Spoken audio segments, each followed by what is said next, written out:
એક recent example share કરવો છે તમારી સાથે. ઘણા ફાઉન્ડર્સ આ વસ્તુ સાથે જેન્યુઅલી રિલેટ કરી શકશે. આ એક રિયલ લાઈફ ઇન્સિડન્ટ છે, તમારી સાથે શેર કરવા આવ્યો છું. અમારે એક ક્લાયન્ટ છે જે પહેલાં એક નાના સેટઅપમાં એમનો બિઝનેસ હતો અને હવે રિસન્ટલી લોકો બહુ મોટા સેટઅપમાં શિફ્ટ થયા. એના વિશે નાનું સેટઅપ એક નાના શોરૂમમાંથી લોકો 3 માળના શોરૂમમાં શિફ્ટ થયા. The best of products, the best of interior design, બધી વસ્તુ એ લઈ આવ્યા છે કે કોઈ પણ એના શોરૂમમાં પગ મૂકે તેમ થાય કે આવો શોરૂમ રાજકોટમાં નહોતો. નેક્સ્ટ સ્ટેપ હતો એ વસ્તુને પ્રમોટ કરવાનો. પ્રોબ્લેમ હતો કે ફાઉન્ડર્સ કે જે ઓનર છે એ કેમેરા સામે આવીને પોતાની વસ્તુ વેચવા માટે રેડી નહોતા.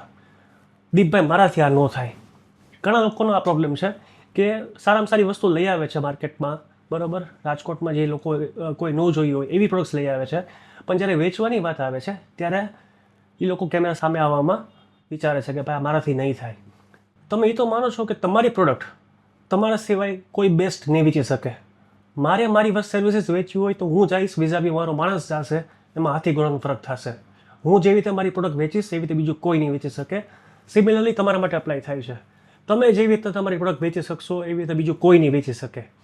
આમાં આ જર્ની સ્ટાર્ટ કરવામાં, તમારી પોતાની કોન્ટેન્ટ ક્રિએશનની જર્ની સ્ટાર્ટ કરવામાં જો તમે પાછા પડતા હો અને તમારે કોઈક હેલ્પિંગ હેન્ડ જોતો હોય કે જે તમને એન્ડ ટુ એન્ડ આમાં હેલ્પ કરે અને તમે તમારી કોન્ટેન્ટ ક્રિએશનની જર્ની એક સ્ટ્રક્ચર્ડ વેમાં સ્ટાર્ટ કરાવી શકે, તો આ ઇધર મને DM કરો અથવા કમેન્ટ કરો.